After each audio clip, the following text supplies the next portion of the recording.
আসসালামু আলাইকুম রহমতুল্লাহি বারাকাতুহ। সম্মানিত দিনী বৈনকলরে, আজকে কয়েকটা আয়াতর অনুবাদ আতরা ব্যাখ্যা করবো ইনশাআল্লাহ।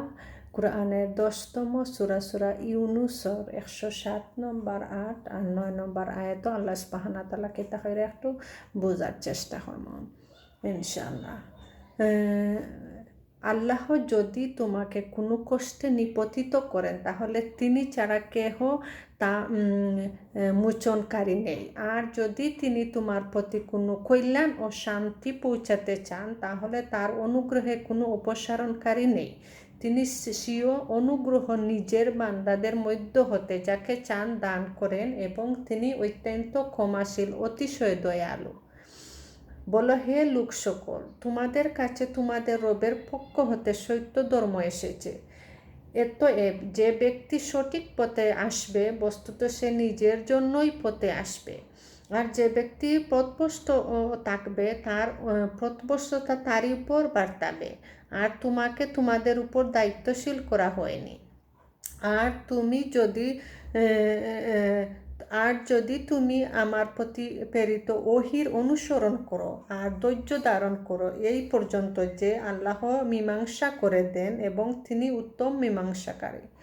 সুবহানাল্লাহ। আল্লাহ সুবহানাহু ওয়া তাআলা এই আয়াতের মাঝে অনেক সুন্দর করে বুঝাইয়া দিচ্ছেন যে নবী সাল্লাল্লাহু আলাইহি সাল্লাম রে বলছেন যে আল্লাহ যদি চায় নাকি খেউরুরে কষ্ট দিতা, তা নবী সাল্লাল্লাহু আলাইহি সাল্লাম রে কইরা আল্লাহ সুবহানাহু ওয়া তাআলা যদি খেউরুরে কষ্ট দিতা চাইন, তে সেও আর কি পারত না যে এই কষ্টটাকে নিবারণ করতো। আর আল্লাহ সুবহানাহু ওয়া তাআলা যদি খেউরুরে কল্যাণ দিতা চাইন, তে এমন কোনো কিচ্ছু নাই যে মানুষের কল্যাণ করতে পারবো। এটা সব কিছু আল্লাহর অনুগ্রহ। আর যারা নিজে কি কল্যাণের দিকে যায়, তা তো নিজের ক্ষতি করে। আর আল্লাহ অত্যন্ত ক্ষমাশীল, অতিশয় দয়ালু কইরা যে জুলুম করার পরেও নিজের খাঁটি নিয়তে তওবা করেন। আবার আল্লাহ সুবহানাহু ওয়া তাআলা অতিশয় দয়ালু।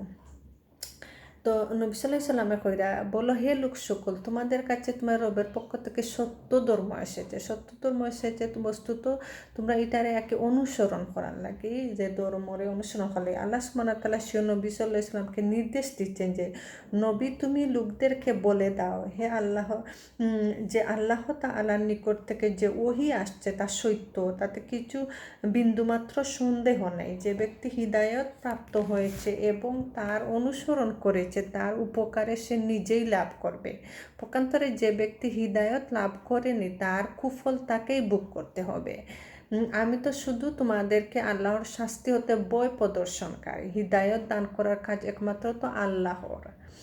আল্লাহ সুবহানাহু ওয়া তাআলা বলেন, হে নবী, তুমি নিজের ওহির অনুসরণ করো এবং তাকে শক্ত করে আঁকড়ে ধরো। যারা তোমার বিরোধিতা করেছে, এবং এর উপর ধৈর্য ধারণ করো, যে পর্যন্ত না আল্লাহ ফাইসালা চলে আসে। তিনি উত্তম ফাইসালাকারী, অত্যন্ত স্বীয় ইনসাফ ও হিকমতের মাধ্যমে তিনি উত্তম মীমাংসা করে দেন।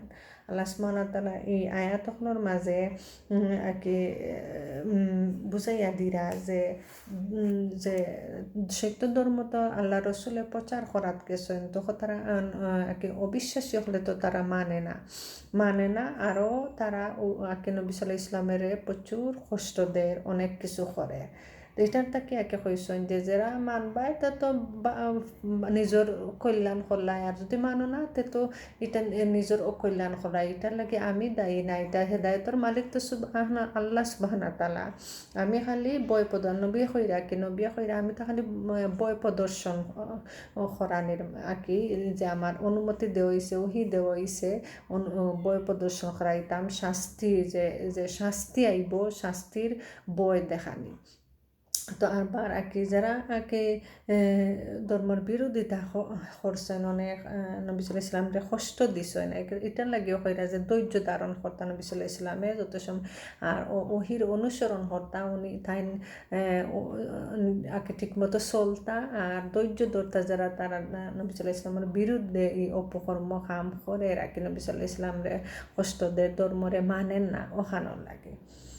তো এটা থাকে আর কি, যেমন নবী সাল্লাল্লাহু আলাইহি ওয়াসাল্লাম যে উপদেশ দিছেন আল্লাহ ওহির মাধ্যমে সত্য ধর্ম প্রচার করার লাগে, আর যে এটা যে দর্শক লাগে মানুষ লাগে একটা রহমত স্বরূপ তৈয়া গেছেন, যে যারা পথভ্রষ্ট হইব, যারা আর কি অনুসরণ করব, যারা পথভ্রষ্ট হইব, দুটার মাঝে পার্থক্য আছে। যারা আল্লাহ রসুলে মানিয়া চলবো তারাও তো সঠিক পথে থাকবো, আর যারা আল্লাহ রসুলে মানিয়া চলতো নাই আর ওহিরে কোরআন রে অনুসরণ করতো না, তারাও তো পথভ্রষ্ট হইব। হেদায়তর মালিক আল্লাহ সুবহানাহু ওয়া তাআলা সবার কাছে পৌঁছাইয়া দিছেন, সবার মাধ্যমে কোরআন করছেন। এই কোরআনটাকে সে উপকৃত হইতে পারবো, আর সে উপকৃত হইতে পারতো না একমাত্র আল্লাহ সুবহানাহু ওয়া তাআলা জানায়।